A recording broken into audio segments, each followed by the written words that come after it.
అందరికీ వందనాలమ్మా.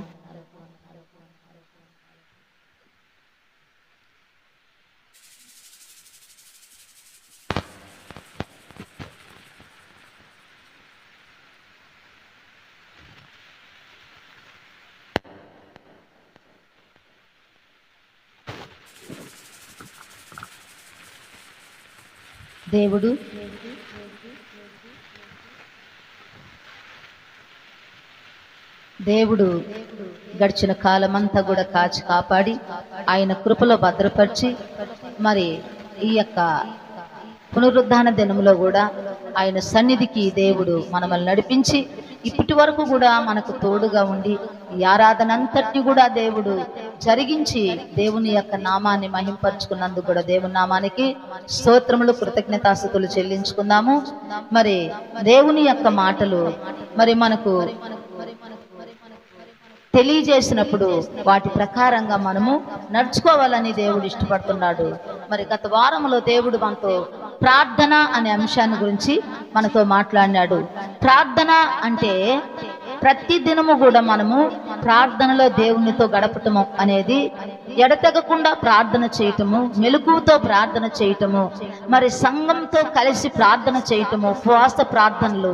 మరి మనము అనేక విధాలుగా మన యొక్క పరిస్థితులను బట్టి మనం దేవుని సన్నిధిలోకి వచ్చి మనం ప్రార్థించే పరిస్థితిని దేవుడు మనకు దయచేసి ఆయన సన్నిధిలో మనం ప్రార్థించుకొని ఆయన ఆశీర్వాదాలు మేలులు మరి పరలోక రాజ్యానికి మనం చేరేదానికి మన జీవితాన్ని మరి దేవునికి ప్రార్థన ద్వారా సమర్పించుకునే వారముగా మనం ఉండాలని దేవుడు మనకు తెలియజేసినాడు.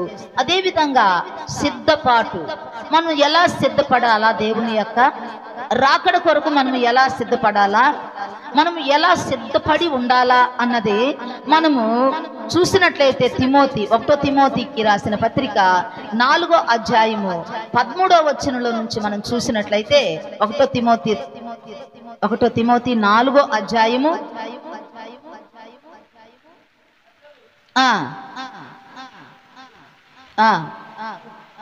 4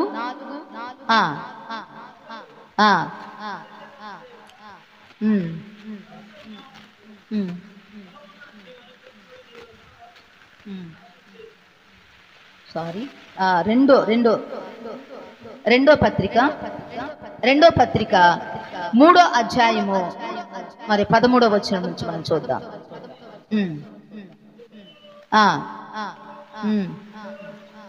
మోసపరచు తామును అంతకంతకు చెడిపోదురు, క్రీస్తు యేసునందుంచవలసిన విశ్వాసము ద్వారా రక్షణార్థమైన జ్ఞానము నీకు కలిగించుటకు శక్తిగల పరిశుద్ధ లేఖనములను బాల్యము నుండి నీవెరుగుదువు గనక నీవు నేర్చుకొని రూఢి అని తెలుసుకున్నవి ఎవరి వలన నేర్చుకుంటివో ఆ సంగతిని తెలుసుకొని వాటి యందు నిలకడగా ఉండుము. దైవజనుడు సన్నద్ధుడై ప్రతి సత్కార్యమునకు పూర్ణముగా సిద్ధపడి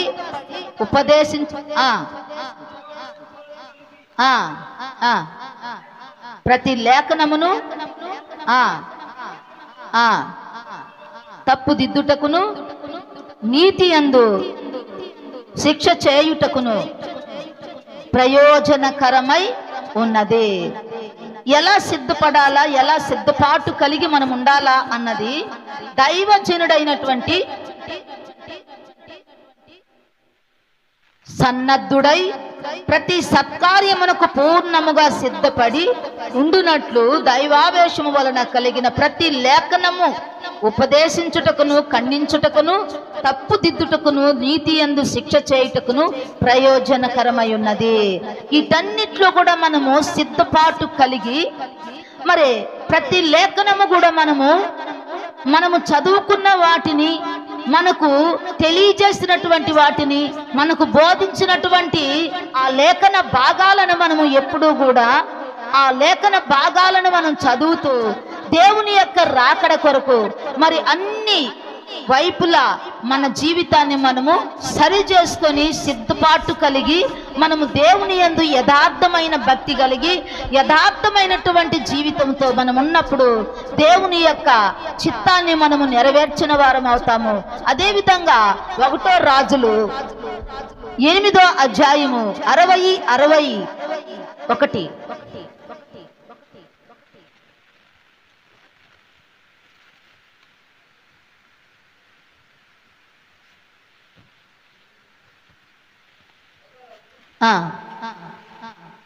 ఒకటో రాజులు 8వ అధ్యాయము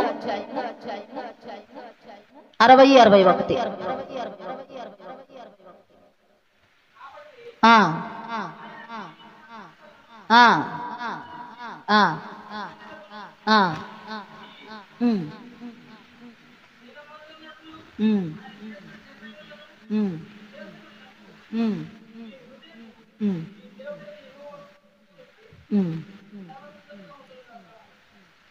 అప్పుడు లోకమందున్న జనులందరూ యెహోవాయే దేవుడనియు ఆయన తప్ప మరి ఏ దేవుడు లేడనియు తెలుసుకుందరు. కాబట్టి ఆయన నియమించిన కట్టడలను అనుసరించి నడుచుకొనుటకును ఈ దినమందున్నట్లు ఆయన చేసిన నిర్ణయములను చేసుకొనుటను మీ హృదయము మీ దేవుడైన యెహోవా విషయమై సర్వసిద్ధముగా ఉండునుగాక. అన్నిట్లో కూడా మనము సర్వసిద్ధముగా ఉండాలా.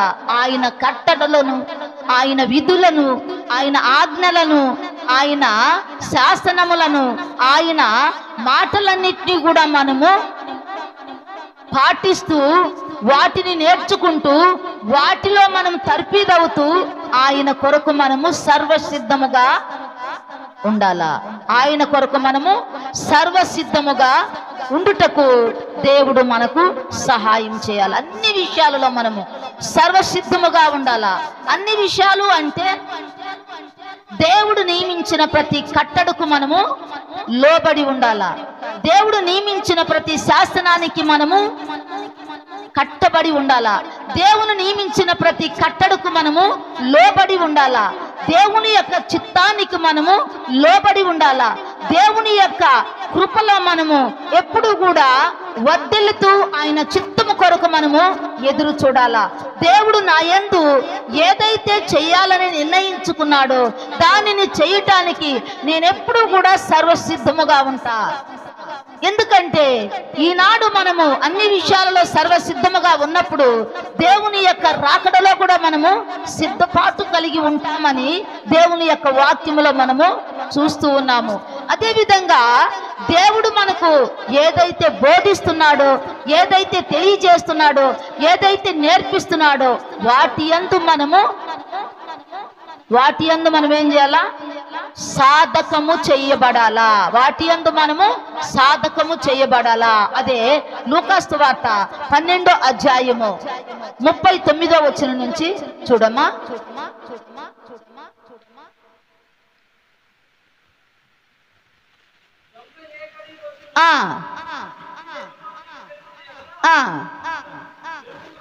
మెలకువగా ఉండి తమ ఇంటికి కన్నం వేయనీయడని తెలుసుకొనుడి. మీరు అనుకొనని గడియలో మనుష్య కుమారుడు వచ్చును గనుక మీరును సిద్ధముగా ఉండుడని చెప్పెను. సిద్ధముగా ఉండుడి. ఎలా సిద్ధముగా ఉండాలా? బుద్ధి కలిగిన కన్యకులు ఎలా సిద్ధంగా ఉన్నారు, బుద్ధి లేని కన్యకులు ఎలా ఉన్నారు అన్నది మనము గ్రహించాలా.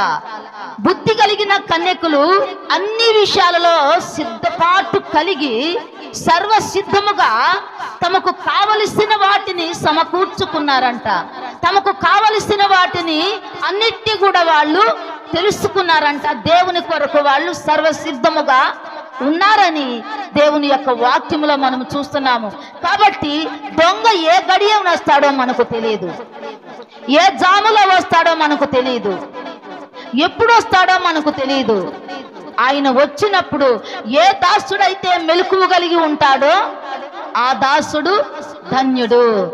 ఎవరైతే మెలకువ కలిగి ప్రార్థన చేస్తూ ఉంటారో, ఎవరైతే మెలకువ కలిగి తమ జీవితాలను సరిచేసుకుంటారో, ఎవరైతే మెలకువ కలిగి తమ అన్ని విషయాలలో దిద్దుకుంటారో, దిద్దుపాటు కలిగి ఆయన కొరకు సిద్ధపాటు కలిగినటువంటి జీవితాన్ని ఎవరైతే కలిగి ఉంటారో వాళ్ళు మాత్రమే దేవుని యొక్క చిత్తానికి మరి నియమించబడినటువంటి వారుగా మనము చూస్తున్నాము. కాబట్టి అలా మనము దేవుని యందు సిద్ధపాటు కలిగి దేవుని యొక్క రాకడ కొరకు మనము సిద్ధపడి ఉండాలా, సర్వసిద్ధముగా ఉండాలా. అన్ని విషయాలలో వాక్యం మాట్లాడటంలో, వాక్యం బోధించుటలో, వాక్యం చదువుటలో, వాక్యాన్ని మనం తెలియజేయటలో, వాక్యమందు మనం తర్పీదవుటలో, వాక్యాన్ని ఎలా మనము మన జీవితానికి తీసుకోవాలి, ఆ వాక్యం ద్వారా ఎలా మనం బ్రతకాలో, ఆ వాక్యం మనం ఎలా బ్రతికిస్తాదో, ఆ వాక్యం మనం ఎలా నడిపిస్తాదో, ఆ వాక్యంలో మనం ఎప్పుడూ కూడా సర్వసిద్ధముగా ఉండాలా. ప్రతి లేఖనాన్ని మనం గమనించాలా, ప్రతి వాక్యాన్ని మనం చదవాలా, ప్రతి కట్టడకు మనం లోబడి ఉండాలా, ప్రతి శాస్త్రానికి మనం లోబడి ఉండాలా, ప్రతి ఆజ్ఞకు మనం లోబడి ఉండాలా. ఆజ్ఞాతిక్రమమే పాపము, ఆజ్ఞను అతిక్రమించటమే పాపము. దేవుణ్ణి మనము తెలుసుకొని దేవుని యొక్క చిత్తాన్ని ఎరక్కపోవటమే పాపము, దేవునికి ప్రార్థన చేయకపోవటమే పాపము. కాబట్టి ఇవన్నీ మనం తెలుసుకోవాలంటే వాక్యములో మనము సర్వసిద్ధముగా ఉండాలా. వాక్యములో మనము సర్వసిద్ధము కలిగి మనం ఎప్పుడైతే ఉంటామో అప్పుడు దేవుని యొక్క చిత్తములో మనం ఉంటామో, ఆయనతో మనము కలయబోతున్నాము, ఆయనతో మనం ఉండబోతున్నాము. అదే విధంగా మనము క్రమంగా నడుచుకోవాలా, క్రమముగా మనము నడుచుకోవాలా, క్రమమైనటువంటి జీవితము మనము కలిగి ఉండాలా. ఎందుకంటే ప్రభువా ప్రభువాను వాడు పరలోక రాజ్యములో చేరడు గాని, ప్రభువా ప్రభువాను వాడు పరలోక రాజ్యములో చేరడు గాని నా తండ్రి చిత్త ప్రకారం ఎవరైతే చేస్తారో వారు మాత్రమే పరలోక రాజ్యములో చేరుతారు అన్నాడు. మరి తండ్రి చిత్తం ఏమిటి? కుమారుని యందు విశ్వాసం ఉంచి కుమారుడు చెప్పినటువంటి మాటలను పాటించటమే. మత్తయి సువార్త 5వ అధ్యాయంలో యేసు ప్రభువు కొండ మీద ప్రసంగం చేశాడు. అక్కడ కొన్ని విషయాలను ఆయన చెప్పాడు. వాటన్నిటి కూడా మనము చదువుకోవాలా, వాటన్నిటి కూడా మనము చేయాలా. క్రమములో మనం ఉండాలా, క్రమాన్ని మనం పాటించాలా. అక్రమం చేయవారులారా, ఎందుకంటే అయ్యా నీ నామంలో మేము దయ్యాలు ఎలగొట్టాం కదయ్యా, నీ నామంలో మేము స్వస్థతలు చేసినాం కదయ్యా, నీ నామంలో అది చేసాం ఇది చేసామని మనము చెప్తాము ఆ రోజు. కానీ అంటాడంట, అక్రమము చేయవారులారా మీరెవరో నాకు తెలియదు, మీరెవరో నాకు తెలియదు. క్రమం అనేది ఉండాలి. ఆ క్రమాన్ని మనము పాటించాల, క్రమాన్ని తప్పి మనము నడవకూడదు. క్రమానికి మనము ఎప్పుడు కూడా లోబడి మనము నడుచుకోవాలా, లోబడి మనము నడుచుకోవాలా అన్నది మనము గమనించినట్లయితే ఫిలిప్పీలకు రాసిన పత్రిక 3వ అధ్యాయము 13వ వచనం నుంచి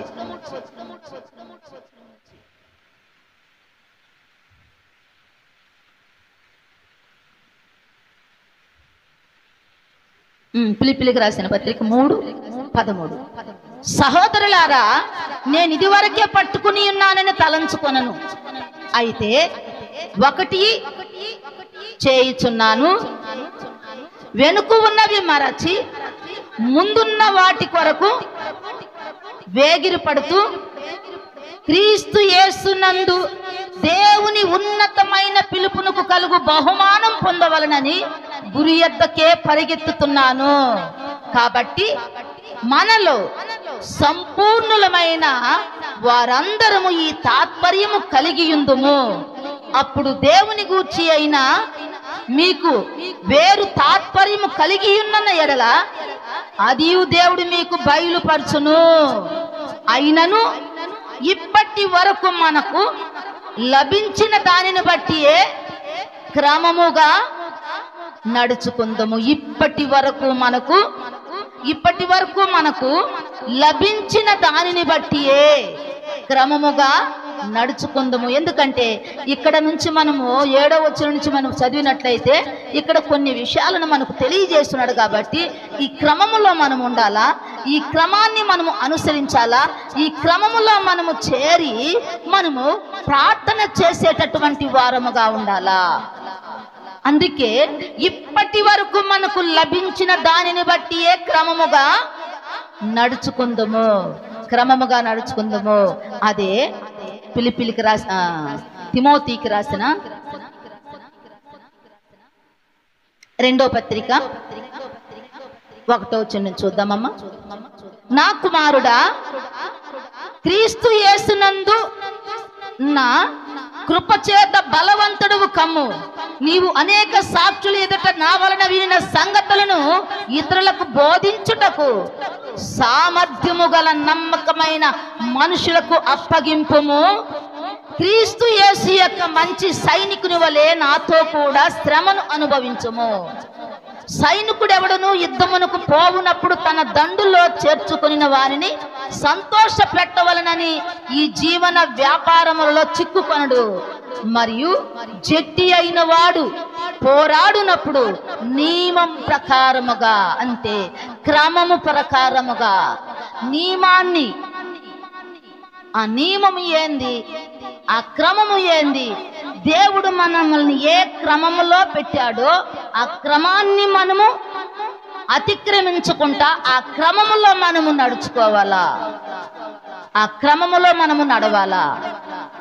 ఏ క్రమాన్ని మనకిచ్చాడు, ఏ ఉపదేశాన్ని మనకిచ్చాడు, ఏ బోధన మనకు బోధించాడు, ఏ ఉపదేశ క్రమానికి మనల్ని అప్పచెప్పాడు, మనము ఏ క్రమములో ఉండాము, ఏ క్రమాన్ని మనము అనుసరిస్తున్నాము. అపోస్తుల బోధ యందును, సావాసమందును, రొట్టె విరుచుటి యందును, ప్రార్థన చేయటి యందును ఎడతెగకుండా ఉండమన్నది నీ క్రమము. ఆ క్రమాన్ని నువ్వు పాటించకుండా మన ఇష్టానుసారంగా మనము జీవిస్తూ, మన ఇష్టానుసారంగా మనం ప్రవర్తిస్తూ, మన ఇష్టానుసారంగా మనము ప్రార్థిస్తూ ఉంటే మరి దేవుడు ఏమంటాడంట, అక్రమము చేయువారులారా మీరెవరో నాకు తెలియదు, మీరు పొండి అని. ఆ క్రమాన్ని మీరు పాటించాల. దేవుడు ఇచ్చిన క్రమాన్ని మనం పాటించాల. ఆ క్రమములో, ఆ వంతులోనూ నిలబడాల. అదే దానియేలు అన్నాడు ఒక మాట 12వ అధ్యాయములో, దానియేలు 12వ అధ్యాయము. ఎప్పుడైతే మనము ఆ క్రమములో మనం నడుచుకుంటామో ఆయన అంటున్నాడు ఒక మాట, 12వ అధ్యాయము 1వ వచనం చూడమ్మా. ఆ కాలమందు నీ జనుల పక్షమున నిలిచినట్టి మహా అధిపతియగు మికాయేలు వచ్చును. అప్పుడు నీ జనులు రాజ్యముగా కూడిన కాలం మొదలుకొని ఈ కాలము వరకు ఎన్నటికి కలగనంత ఆపద కలుగును. అయితే నీ జనులలో గ్రంథమునందు దాఖలైన వారి ఎవరో వారు తప్పించుకొందరు, మరియు సమాధులలో నిద్రించు అనేకులు మేలుకొనెదరు. కొందరు నిత్య జీవమును అనుభవించుటకును, కొందరు నిందల పాలగుటకును, ఏయులగుటకును మేలుకొందరు. ఇప్పుడు నువ్వు ఇక్కడ ఆ యొక్క ఆపద కలుగును, అయితే నీ జనులలో గ్రంథమునందు దాఖలైన వారు తప్పించుకొందరు. ఆ యొక్క క్రమములో ఎవరైతే ఉంటారో, ఎవరైతే ఆ యొక్క సమయములో ఆడ నిలబడతారో వాళ్ళు మాత్రమే తప్పించబడతారు. వాళ్ళు మాత్రమే జీవ పునరుద్ధానికి వెళ్ళేటటువంటి అవకాశం ఉంటుంది. వాళ్ళ వంతులో వాళ్ళు నిలబడాల, వాళ్ళ క్రమములో వాళ్ళు నిలబడాల. ఆ క్రమాన్ని మనము అతిక్రమించి నడవకూడదు. ఆ క్రమాన్ని మనము పాటించే వారముగా మనము ఉండాలని దేవుని యొక్క వాక్యములో మనము చూస్తున్నాము. కాబట్టి చూడు 4వ వచనం చూడు. దానియేలు, నీవు ఈ మాటలను మరుగు చేసి అంత్యకాలము వరకు ఈ గ్రంథమును ముద్రింపుము.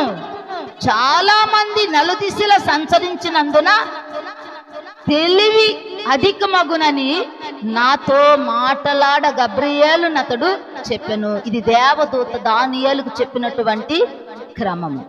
ఆ క్రమములో దానియేలు నిలబడ్డాడు.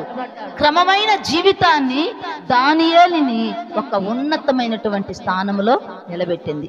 మనము ఉన్నతమైనటువంటి పరలోక రాజ్యములో మనం చేరాలంటే ఆ క్రమాన్ని మనం పాటించాలా. ఎందుకంటే ఈ నా మాటలు విని వాటి ప్రకారంగా నడుచుకున్నవాడు బండ మీద తన పునాదిని వేసుకున్న బుద్ధిమంతుణ్ణి పోలి ఉంటాడు. వాన వచ్చినా, వరదలు వచ్చినా, గాలి వీచి ఆ ఇంటి మీద కొట్టినా దానికి ఎటువంటి ప్రమాదము ఉండదు. ఆ విశ్వాస జీవితానికి, ఆ కుటుంబానికి ఎటువంటి ప్రమాదము ఉండదు, ఎటువంటి హాని జరగదు. దేవుని యొక్క మాట, దేవుని యొక్క చిత్తం, దేవుని యొక్క ఆలోచన, దేవుని యొక్క ప్రణాళిక, దేవుని యొక్క ఉద్దేశం, దేవుని యొక్క సంకల్పాన్ని మనము ఎప్పుడైతే ఎరిగి మనము ఆ క్రమములో మనం ఉంటామో, ఆ క్రమాన్ని మనము అనుసరిస్తామో, ఆ క్రమములో మనం నిలబడతామో, ఆ వంతులో మరి కాలాంతమందు దేవుని యొక్క గ్రంథంలో ఏ పేరైతే దాఖలవుతాదో వారు మాత్రమే నిత్య జీవానికి వారసులవుతారు. ఆ జీవ గ్రంథమందు ఏ పేర్లైతే దాఖలవుతాయో వారు మాత్రమే, ఆ క్రమములో ఉన్నటువంటి వారు మాత్రమే పరలోక రాజ్యానికి వారసులవుతారు అని దేవుని యొక్క వాక్యంలో మనము తెలుసుకుంటున్నాము. ఎందుకంటే మన ఇష్టానుసారంగా మనము మాట్లాడుతూ, మన ఇష్టానుసారంగా జీవిస్తూ, మరి దేవునికి అవిధేయులుగా, దేవునికి వ్యతిరేకంగా, దేవునికి ఆయాస్కరంగా, దేవునికి ఇష్టం లేనటువంటి పనులు చేస్తూ, దేవునికి కష్టాన్ని కలిగిస్తూ, దేవుణ్ణి బాధ పెడుతూ, దేవుని యొక్క వాక్యాన్ని అనుసరించుకుంటా, ఆ వాక్య ప్రకారంగా నడవకుంటా, ఆ క్రమాన్ని అనుసరించుకుంటా మనం ఎప్పుడైతే అక్రమము చేస్తామో, అక్రమము చేయవారులారా మీరెవరో నాకు తెలియదు, ఆయన దగ్గర తెలీదు అనిపించుకునేటటువంటి స్థితి మనము కలిగి ఉండకూడదు. దేవునికి మనము ఎరుకైన వారము, ఆయన రక్తములో కడగబడ్డ వారము, ఆయన బిడ్డలుగా మార్చబడ్డ వారము, ఆయన కుమార్తెలుగా, ఆయన కుమారులుగా ఆత్మచేత నడిపించబడుతున్న వారము, ఆత్మచేత నియమించబడ్డ వారము, ఆత్మానుసారంగా ఆరంభించినటువంటి వారము. మన జీవితము దేవుని యందు ఎప్పుడూ కూడా ఆశీర్వాదకరంగా ఉండాలా, దేవుని యందు బాధ్యతగా ఉండాలా, దేవుని యందు భయభక్తులు కలిగి ఉండాలా, దేవుని యందు సమాధాన పూర్వకంగా ఉండాలా, దేవుని యందు ఓర్పు కలిగి ఉండాలా, ఓపిక కలిగి ఉండాలా. ఓపికతో మనము దేవుని యొక్క మాటను మన యొక్క జీవితానికి తీసుకోవాలి. ఎందుకంటే వాగ్దానం చేసినటువంటి దేవుడు నమ్మదగిన దేవుడు. ఆ వాగ్దాన ఫలాన్ని మనం పొందుకునేంత వరకు కూడా ఓరిమితో, ఓపికతో కనిపెట్టుకొని మనం చూసినప్పుడే ఆ కాలాంతమందు ఆ గ్రంథములో మన పేర్లు దాఖలవుతాయి. దావీదు అంటున్నాడు, దావీదుకి విరోధంగా నడిచినటువంటి, దావీదు మీదకు లేచినట్టు ఆ జీవ గ్రంథంలో నుంచి వారి పేర్లు తుడిచివేయమంటున్నాడు. మోషే గారు ప్రార్థన చేస్తూ ఆయనకు బాధ, అక్కడ దుఃఖం కలిగినప్పుడు, అయ్యా వారి పేర్లు ఉంచు, నా పేరు ఆ జీవ గ్రంథంలో నుంచి తుడిపేయి అన్నాడు. ఎందుకంటే ఇశ్రాయేలు బాగు కొరకు ప్రార్థన చేశాడు మోషే గారు. అయ్యా నన్నైనా కూడా మీరు ఏదన్నా చేయండి, ఆ ప్రజలను కాపాడండి, ఎందుకంటే తన ఇష్టమైనటువంటి బిడ్డలు, తను ఆశీర్వదించినటువంటి జనము మనము, దేవుడు ఆశీర్వదించినటువంటి బిడ్డలు మనము. దేవుడు ఆశీర్వదించి ఆయన కృపను మనకిచ్చి ఆ కృపలో మనము బలవంతులుగా ఉండాలా అని తిమోతితో ఏమన్నాడు పౌలు గారు, నా కుమారుడా కృపలో కృపలో కృపలో ఏమంటున్నాడు, కృపలో బలవంతులుగా ఉండాలి. మనము అన్ని విషయాల్లో బలవంతులుగా ఉండాలా. ఆత్మీయ బలాన్ని మనం పొందుకోవాలా, వాక్య బలాన్ని మనం పొందుకోవాలా, ప్రార్థన బలాన్ని మనం పొందుకోవాలా. అన్ని విషయాలలో మనం మెలకువగలిగి ప్రార్థన చేసి దేవుని యొక్క కృప కొరకు మనం కనిపెట్టుకొని ఉండాలా, దేవుని యొక్క రాకడ కొరకు మనం కనిపెట్టుకొని ఉండాలా. ఆ కాలాంతమందు ఆ క్రమంలో ఆ వంతులో మనం నిలబడి ఉంటేనే ఆ పరలోక రాజ్యం అనేది మనకు సిద్ధిస్తుంది. మనకు సిద్ధపరుస్తాడు దేవుడు. అందుకే అన్ని విషయాలలో సిద్ధపాటు కలిగిన ఉండు అన్నాడు. అన్ని విషయాలలో నువ్వు క్రమంగా నడవమన్నాడు. క్రమాన్ని తప్పించకూడదు, క్రమాన్ని మితిమీరకూడదు. ఆ క్రమములో మనం ఉండాలి, ఆ క్రమాన్ని గౌరవించాలా, ఆ క్రమాన్ని హెచ్చించాలా, ఆ క్రమానికి మనము విధేయతను చూపించాలా. అప్పుడే ఒక స్కూల్కి వెళ్ళిన పిల్లలు క్రమంగా ఉండకపోతే టీచర్ ఏమంటారు? ఇప్పుడు వాళ్ళకి ఇచ్చినటువంటి సమయము ఇన్ని గంటలకి నువ్వు స్కూల్కి రావాలన్నప్పుడు అన్ని గంటలకి వెళ్ళి ఇన్ని గంటల వరకు స్కూల్లో ఉండాలా అని వాళ్ళు చెప్పినప్పుడు ప్రతి ఒక్క గంటకి ఒక్కొక్క సబ్జెక్టు మరి మారుతూ ఉంటుంది. ఆ సబ్జెక్టులు కాకుండా వాళ్ళు వేరే విధంగా అక్కడ చేస్తూ ఉంటే అది వాళ్ళు చెప్పినటువంటి క్రమంలో ఆ పిల్లలు నడుస్తున్నారా? నడవటం లేదు. కాబట్టి వారు అక్కడ ఆశీర్వాదము చదువు అనేది వారికి అవ్వదు. ఎప్పుడైతే ఆ యొక్క టీచర్ చెప్పినట్లుగా వాళ్ళు ఎప్పుడైతే అటన్నిటినీ కూడా జాగ్రత్తగా కలిగి మరి వాళ్ళు ఉంటారో అప్పుడు వాళ్ళు ఒక క్లాస్ నుంచి ఒక క్లాస్కి అట్లా ప్రమోట్ అవుతూ వాళ్ళు అభివృద్ధి పదములో వాళ్ళు వెళ్ళిపోతూ ఉంటారు. మనము నానాటికి బలవంతులుగా మనం ఉండాలి. నానాటికి వాళ్ళు వృద్ధి చెందుతూ ఉన్నారు. బాకా లోయను జలమయముగా చేశారంట. ప్రార్థన ద్వారా మనము ఆ లోయను మనం జలమయముగా చేయాలా. ప్రార్థన అనేది మనకు ఉండాలా. ప్రార్థన దీపం అనేది మనలో ఉండాలా. పట్టుదల కలిగి మనం ప్రార్థన చేయాలా. ఎడతెగకుండా మనం ప్రార్థన చేయాలా. ఈ క్రమములో మనం ఉండాలంటే, ఈ క్రమాన్ని మనము అనుసరించాలంటే, ఆయన కొరకు మనం సిద్ధంగా ఉండాలంటే ప్రతి లేఖనాన్ని నెరవేర్చే వారము, చదివే వారముగా ఉండాలి. ప్రతి లేఖనమును మనము చదివే వారముగా ఉండాలి. తర్వాత మనము ఓర్పుతో ఉండాల. ఏముండాలంట? ఓర్పు.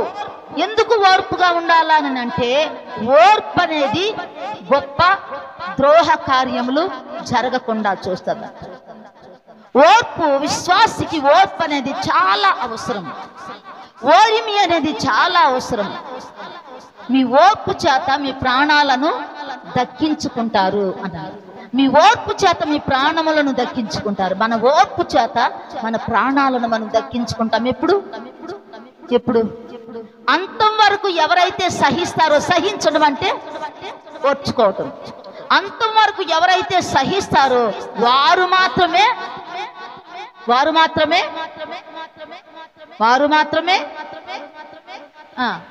రక్షించబడతారు. వారికి మాత్రమే కిరీటం అనేది దొరుకుతుందన్నమాట. ఎవరైతే ఓపిక కలిగి ఉంటారో, ఓరిమి కలిగి ఉంటారో, శాంత గుణము కలిగి ఉంటారో, దీర్ఘశాంతము కలిగి ఉంటారో, సహనము కలిగి ఉంటారో, ఓర్పుతో ఉంటారో వారికి మాత్రమే ఆ కిరీటం అనేది దొరుకుతుంది. ఓర్పు గొప్ప ద్రోహ కార్యములు జరగకుండా చూస్తుందంట. ఎందుకంటే ఒక మాట అంటే మనము ఓర్చుకోలేమా? ఏమైపోతుంది? ఒక మాట మనమలంటే మనము ఓర్పుతో ఉంటే ఏమైపోతుంది? ఓర్పు కలిగి ఉంటే ఏమైపోతుంది? మనకు తిరిగి మాట అనకుండా, తిరిగి మనము వాదించకుండా మనం గమ్మున ఉంటే ఏమైపోతుంది? ఓర్చుకున్న వారు ఎప్పుడైనా చెడిపోతారా? ఎప్పుడు చెడిపోరు. ఓర్పు అనేది ద్రోహకార్యం జరగదని చెప్పేసి మనకు బైబిల్ వాక్యం చెప్తుంది కదా. ఓపిక, ఓర్యం అనేది మనకు చాలా అవసరం అనేది. రోమీయులతో ఏం చెప్తున్నాడు పౌలు గారు? శ్రమ ఓర్పును, ఓర్పు పరీక్షను, పరీక్ష నిరీక్షణ కలిగించను. కాబట్టి శ్రమ యందు మీరు అతిశయపడండి అన్నాడు. శ్రమ దేన్ని కలగజేస్తుందంట? శ్రమ దేన్ని కలగజేస్తుంది? ఓర్పును కలగజేస్తుందంట. ఓర్పు. శ్రమ వస్తుంది, అనేకమైనటువంటి మాటలు వస్తాయి, నిందలు వస్తాయి, అనేకమైనటువంటి పరిస్థితులు ఏర్పడతాయి, అననుకూలమైన పరిస్థితులు ఏర్పడతాయి. దూషిస్తారు, దేశిస్తారు, మరి అనేకమైన మాటలతో నిందిస్తారు. ఓర్పుగా ఉండు, ఓర్పుగా ఉండు, ఓర్పుగా ఉండు, ఓర్పుగా ఉండు. ఎందుకంటే ప్రభువైనటువంటి యేసయ్య అన్నాడు, నా నిమిత్తము జనులు నిన్ను నిందించి అబద్ధముగా నీ మీద చెడ్డ మాటలు పలికినప్పుడు నువ్వు సంతోషించి గంతులువి. పరలోకమందు నీ ఫలము ఏమవుతుందంట? అధికమవుతుందంట.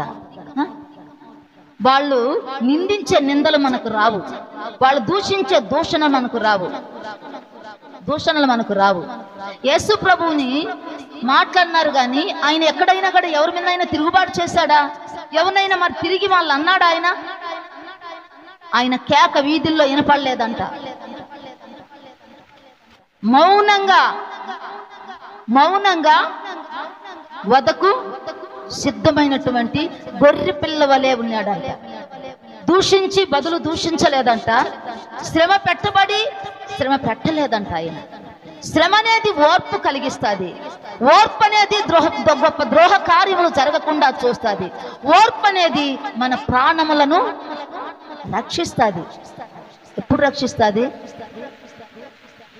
నరకములో పడకుండా, అపవాది యొక్క కుయుక్తిలో పడకుండా మన ప్రాణాలను ఆ ఓర్పు రక్షిస్తుంది. అందుకే అపోస్తులంట పూర్ణమైన ఓరిమితో ఉంటారంట. ఎవరుంటారమ్మా? అపోస్తులు పూర్ణమైనటువంటి ఓర్పుతో ఉంటారు. యాకోబు భక్తుడు చెప్తున్నాడు 1:2 ఏమంటున్నాడు చూద్దాము. 1:2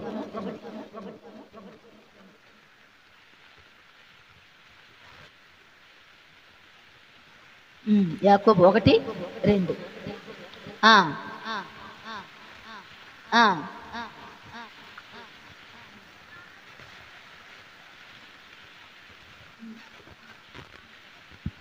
మహా ఆనందమని ఎంచుకొనిడి అన్నాడు. ఏమన్నాడు? అదే, మీరు నానా విధములైన శోధనలలో పడినప్పుడు అది మహా ఆనందమని ఎంచుకొనండి. మీరు సంపూర్ణులను అనునాంగులను ఏ విషయంలోనైనను కొదవలేని వారునై ఉండునట్లు ఓర్పు తన క్రియను కొనసాగించనియండి. ఓర్పు మనల్ని ఏ రీతిగా మనల్ని కాపాడుతుందో మనకు తెలియదు. అది ఓర్చుకున్నటువంటి దేవుని యొక్క మాట ద్వారానే మనము తెలుసుకోగలము. ఓర్చుకున్నటువంటి దేవుని యొక్క మాట ద్వారానదే ఇబ్రీయులకు రాసిన పత్రిక 12వ అధ్యాయము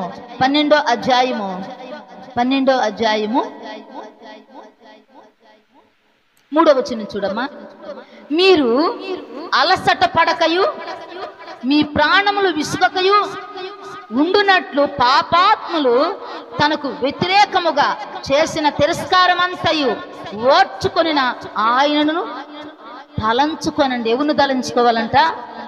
యేసు ప్రభువును తలంచుకోవాలా. ఆయన ఓర్పుతో తండ్రి చెప్పినటువంటిదంతటిని కూడా నెరవేర్చాడంట. ఆ ఓర్పు అనేది లేకపోతే తండ్రి చెప్పిన మాట నెరవేరుస్తాడా? నెరవేర్చలేడు కదా. వాళ్ళు రాయెత్తుకొని తిరగబడ్డప్పుడు ఈయన కూడా రాయెత్తుకొని తిరగబడి ఉంటే, వాళ్ళందరూ కూడా రాళ్ళు ఎత్తుకున్నారు ఆయన కొట్టడానికి, మరి ఆయన కూడా రాయెత్తుకొని తిరగబడి ఉంటే మరి ఆ మాట ఇక్కడ రాయబడుతుందా? ఆ ఓర్పు అనేది ఆయన చూసి మీరు నేర్చుకోనండి అనే మాట మనకు తెలియజేయబడుతుందా?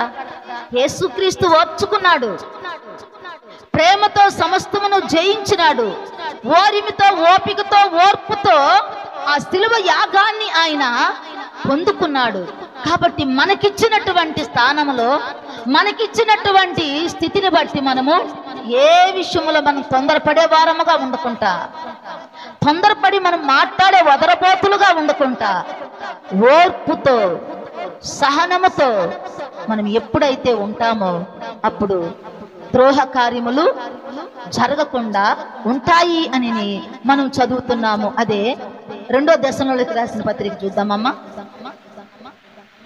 3 4,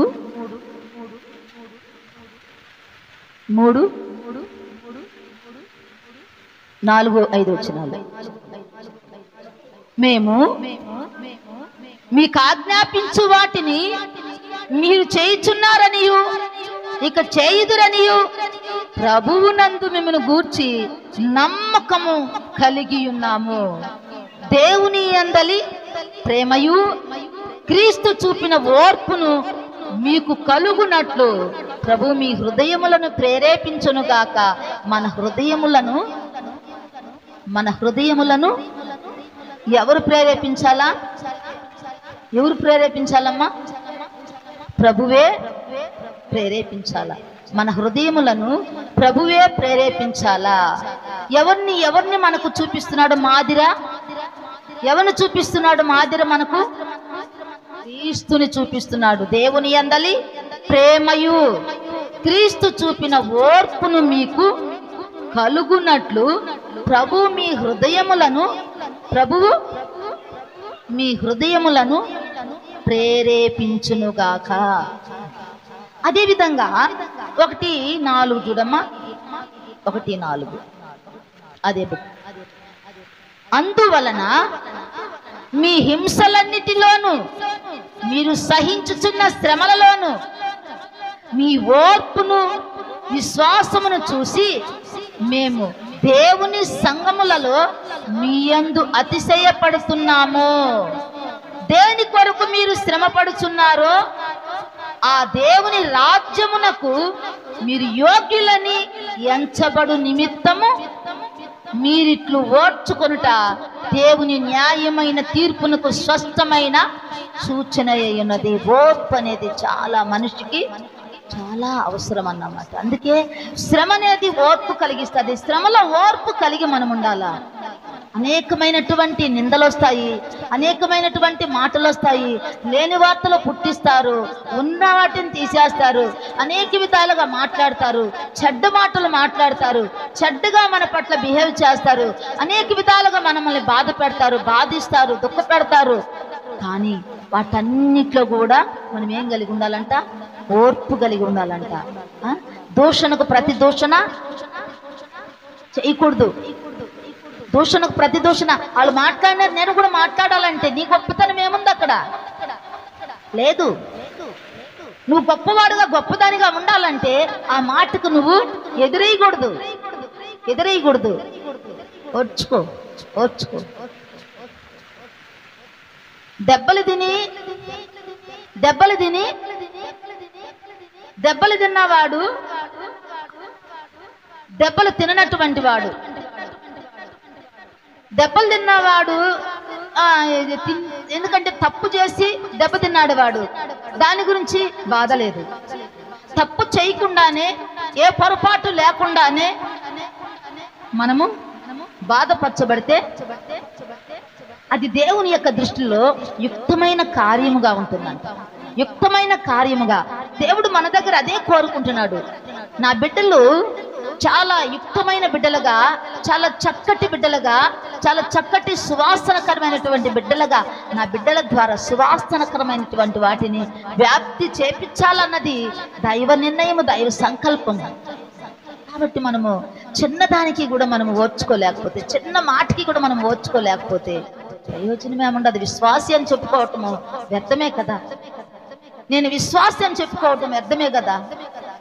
ఆవేశపడటము, తొందరపడి మాట్లాడటము, తొందరగా నిర్ణయాలు తీసుకోవటము, ఆవేశపూర్తిమైన నిర్ణయాలు తీసుకోవటము, అనాలోచనంగా నిర్ణయాలు తీసుకోవటము, ఇవన్నీ కూడా దేవుని యొక్క దృష్టికి ప్రియమైనవి కావు. మనం అందరము కూడా దేవుని బిడ్డలము. ఆయన రక్తమే కదా మనం వాళ్ళందరినీ కడిగింది. ఆయన రక్తమే కదా కడిగింది. శరీరములో అనేకమైన అవయవాలు ఉన్నాయి. ఆ అవయవాలన్నీ కూడా ఈ శరీరాన్ని అనుసరించి నడుస్తూ ఉన్నాయి. నేను కాదని చేయనుకుంటే కాలేం చేయగలదు? ఏం చేయలేదు. నేను కాదు అని కన్ను అనుకుంటే చెవి ఏం చేయగలదు? నేను కాదు అని నోరు అనుకుంటే ముక్కేం చేయగలదు? కానీ ఈ శరీరంలో దేవుడు అమర్చినటువంటి ఈ అవయవాలన్నీ కూడా దాని క్రమాన్ని పాటిస్తున్నాయి. కాబట్టి ఈ యొక్క ఘటము నడిపించబడతా ఉన్నది. మరి సంఘం అన్నా కడిగి మనం అందరం కూడా ఆయన శిరస్సు, మనము అవయవాలము.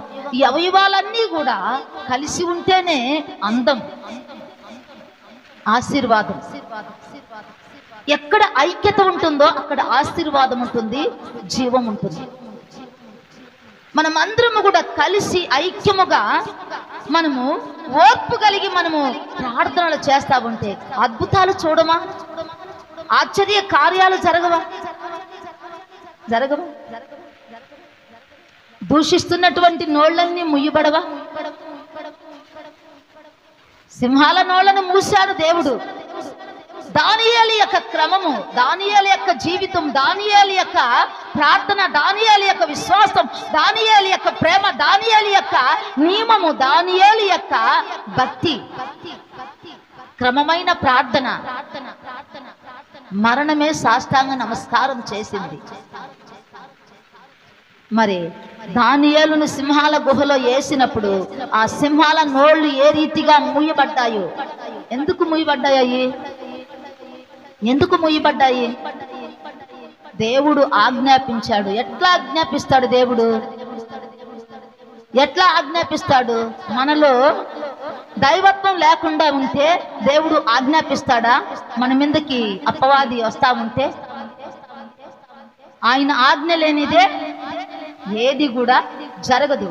మనలో దైవత్వం ఉండాలా, దైవ కృప మనలో మెండుగా ఉండాలా, దైవ భక్తి కలిగి మనం ఎప్పుడైతే ఉంటామో, విశ్వాసముతో దేవుణ్ణి ఆనుకొని దేవుని పైన ఆధారపడి దేవుని యొక్క చిత్తములో మనం నడుస్తూ ఉంటామో, అప్పుడు ప్రతి ఒక్క ఆటంకాన్ని దేవుడు తప్పిస్తాడు. ప్రతి ఒక్క ఆటుపోటు నుండి దేవుడు మనల్ని విడిపిస్తాడు. దానికి ఓర్పు మనకు కావాలి. నిందించే నిందలు మీ మీద కదా పడుతుండేది, నా మీద అన్నాడు. మీకంటే ముందుగా అవి నా మీదకి వస్తాయి, మీరెందుకు బాధపడతారు? అందుకే ఆయన అన్నాడు ఎబ్రిల్తో, ఏమన్నాడు? విశ్వాసానికి కర్త, దాన్ని కొనసాగించి యేసు వైపు చూచుచూ మీరు ముందుకు సాగండి. పక్కన మాట్లాడే మాటలు మనకొద్దు. వాళ్ళు వీళ్ళు అన్నారని మనకొద్దు, వాళ్ళన్నా అన్నారు వీళ్ళన్నా అన్నారు మనకొద్దు. అసలు వాటిని మనం తలంచుకోద్దు. అసలు నాకు ఏమీ జరగల, ఏమీ లేదు అని మనం ఎప్పుడైతే అనుకుంటామో అప్పుడు మనకు ఎటువంటి బాధ అనేది మన మనసులో కలగదు. కానీ వాటిని మనం ఎప్పుడైతే మన మనసులో మనం గుర్తు చేసుకుంటూ ఉంటామో అవి మనకు బాధ కలిగించి గాయము మనకు చేస్తాయన్నమాట. అందుకే అన్నాడు, గాయం చేసే దెబ్బలు హృదయంలో ఉన్న చెడుతనమును పోగొట్టేస్తాయి. ఏ దెబ్బలు? గాయం చేసే దెబ్బలు హృదయంలో ఉన్న చెడుతనాన్ని పోగొడుతుందంట. కాబట్టి గాయపరచబడ్డామా బాధపడకూడదు, గాయపరచబడ్డామా మనము కృంగిపోకూడదు, గాయపరచబడ్డామా మనము చేతగాని వాళ్ళమని అనుకోకూడదు. యేసయ్య చేతగాని వాడా? తనను తాను రక్షించుకోలేడా? ఆ సిలువలో ఉన్నప్పుడు నువ్వు దేవుని కుమారుడు అయితే నిన్ను రక్షించుకొని మమ్మల్ని కూడా రక్షించు అని పక్కన వాళ్ళు మాట్లాడారు. రక్షించుకోలేడా యేసయ్య? తనను తాను కాపాడుకోలేడా? నా ప్రాణం పెట్టేదానికి నాకు అధికారం ఉండాది. నా ప్రాణం ఎవరు తీలా, నా ప్రాణం నేనే పెడుతుండా. ఎందుకంటే నా జనుల కోసం నా ప్రాణం ఆయన పెడుతున్నాడు. ఆయనే తన ప్రాణాన్ని తన ఇష్టపూర్వకంగా పెట్టాడు. ఆయన రక్షించుకోలేడా? ఈ కొండ మీద నుంచి దుముకు, నీ పాదముకు రాయి తగలకుండా దేవదూతలు కాపాడతాడని హేళన చేశాడు అపవాది. ఈ రాళ్లను రొట్టిగా చేసుకుని తిను అని అపహాస్యం చేశాడు. నువ్వు నాకు మొక్కితే ఈ రాజ్యములన్నీ కూడా నీకు ఇస్తాను అని అపహాస్యం చేశాడు. అటన్నిటికీ కృంగిపోయాడా యేసయ్య? లేదు. సాతానా ఒకే ఒక్క మాట అంతే.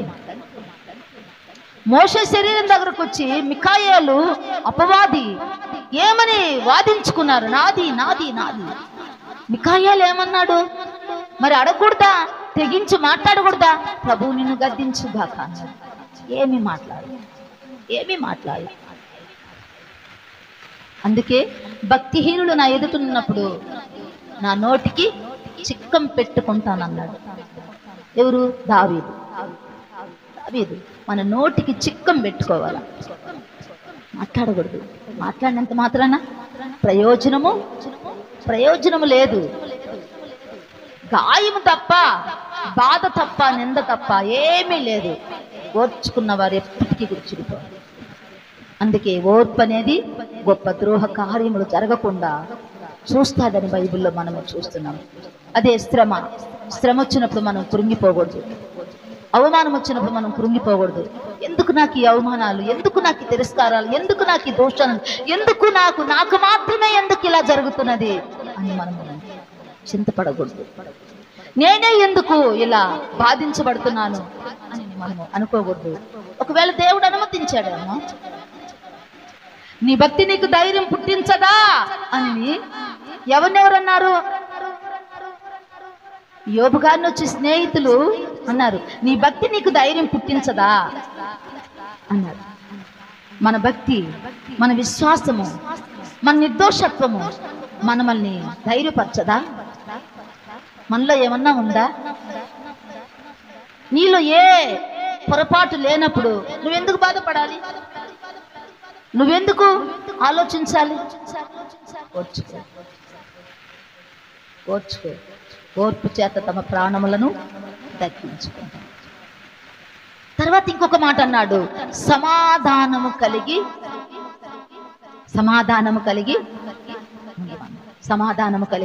ఉండమన్నాడు. అది కీర్తనలు 34వ అధ్యాయంలో 12వ వచనం నుంచి మనం చూసినట్లయితే 34:12 వచనం నుంచి మనం చూద్దాం.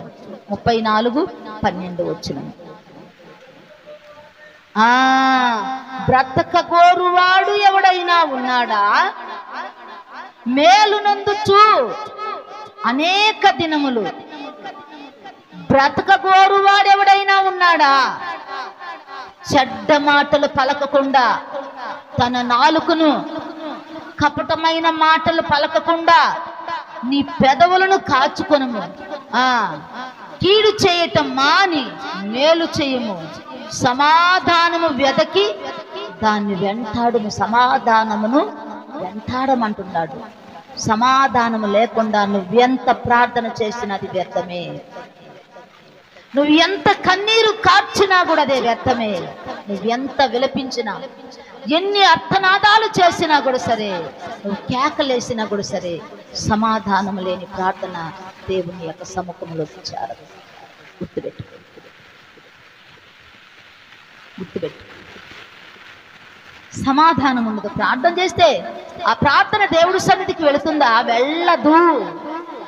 ఖచ్చితంగా వెళ్ళదు.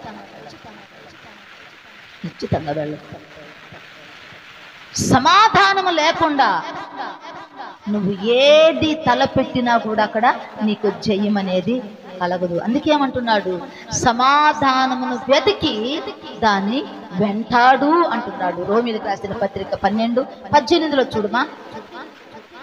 12:18.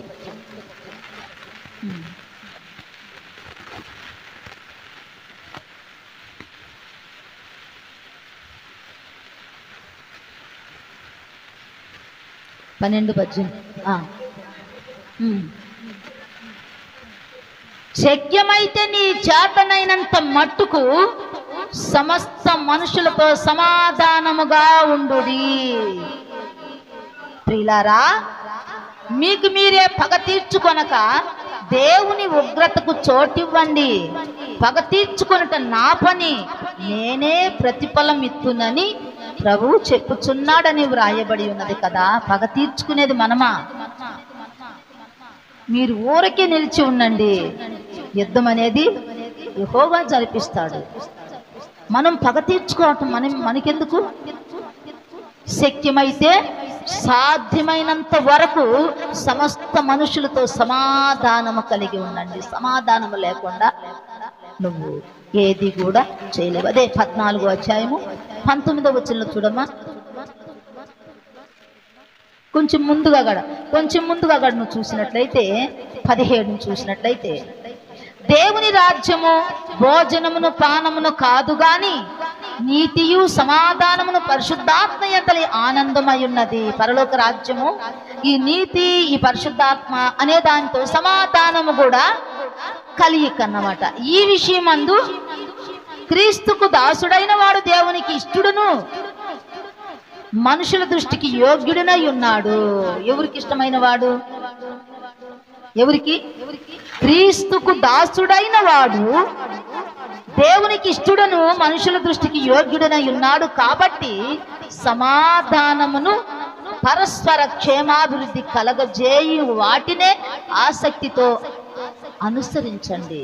క్షేమాభివృద్ధికరమైనటువంటి, సంఘానికి శ్రేయస్కరమైన వాటిని, సంఘానికి సమాధానకరమైన వాటిని, సంఘ అభివృద్ధికి ఏదైతే ఇది సంఘాభివృద్ధి కొరకు, ఇది సంఘ క్షేమము కొరకు, ఇది సంఘ ఐక్యత కొరకు, సంఘము యొక్క శ్రేయస్సు కోరుకునే వారమైతే, సంఘము యొక్క అభివృద్ధి కోరుకునే వారమైతే, సంఘము యొక్క క్షేమాన్ని కోరుకునే వారమైతే, యెరూషలేమా నిన్ను ప్రేమించే వారు అందరూ కూడా వర్ధలుతారు. యెరూషలేముని ప్రేమించే వారమైతే మనము యెరూషలేములో సౌఖ్యము, సమాధానము, అభివృద్ధిని మనము చూడాలనుకున్న వారమైతే ఏం చేయాలంటమ్మా?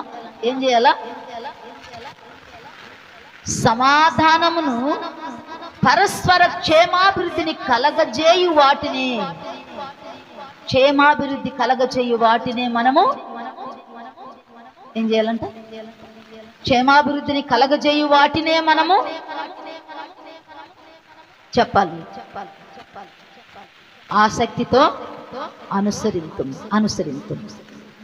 ఎందుకంటే సమాధానం లేని ప్రార్థన వ్యర్థమని దేవుని యొక్క వాక్యంలో మనం చూస్తున్నాం. అది దేవుని యొక్క సముఖంలోనికి చేరదు అనుకుంటాం. ఈరోజు నేను ప్రార్థన చేశాను, దేవుడి కార్యం జరిగించాడు, నేను ప్రార్థన చేశాను, దేవుడు నాకు సహాయం చేశాడు అని సమాధానం లేని ప్రార్థన నువ్వు ఎంత చేసినా కూడా అది వ్యర్థం అని చెప్పేసి మనము తెలుసుకోవాలి. 12 ఏప్రిల్కి రాసిన పత్రిక 12వ అధ్యాయము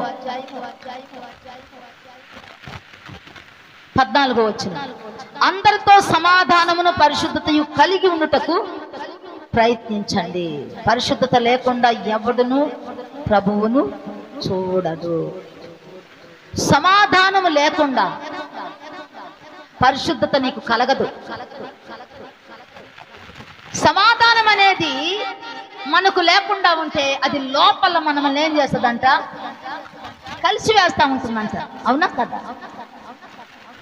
కార్చిచ్చులాగా రగిలిస్తూ ఉంటుందంట. అసలు రోగము ఎక్కువ అవటానికి కారణం ఏందంట? ఈ సమాధానం అనేది లేకపోవటం వలన.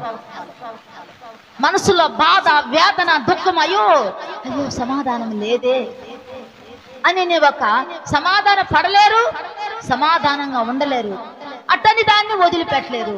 అది మనసులో పెట్టుకొని చాలా స్ట్రగుల్ అయిపోతారు. ఆ స్ట్రగుల్ అయిపోయినప్పుడు ఏమవుతుందంట? మన జీవితాలకు అది హానికరం కలగజేస్తుంది. అందుకే సమాధానమే మనకు చాలా అవసరం. సమాధానము కలిగి మనం ఉండాలా. సమాధానం లేకుండా నీ భక్తి వ్యర్థము, నీ ప్రార్థన వ్యర్థము, నువ్వు ఎంత ఏది చేసినా కూడా సరే అది వ్యర్థము. అందుకే సమాధానమును వెతికి దాన్ని వెంటాడు అన్నాడు. దాన్ని కలిగి మనం ఉండాలి. ఒకప్పుడైతే సమాధానం లేకుండా ప్రార్థన కూడా చేసేవారు కాదమ్మా.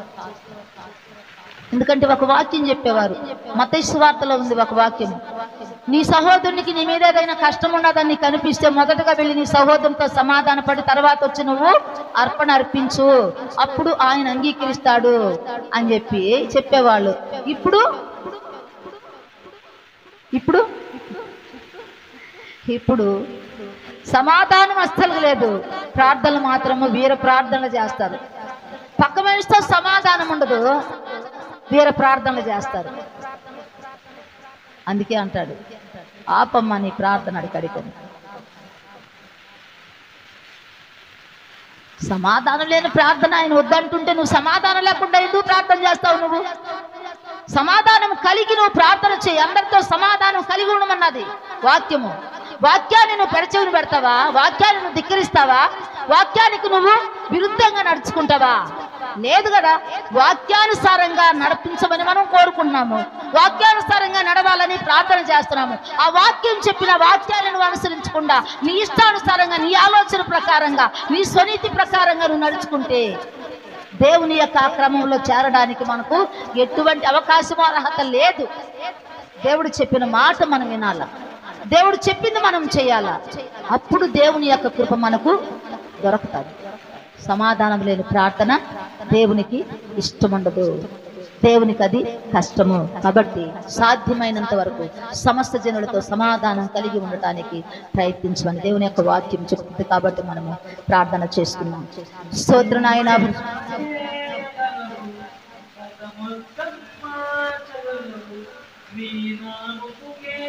మహిమంతా తెచ్చుకుందువు, ఏమైనా చేయగలవు, కథ మొత్తం మార్చగలవు.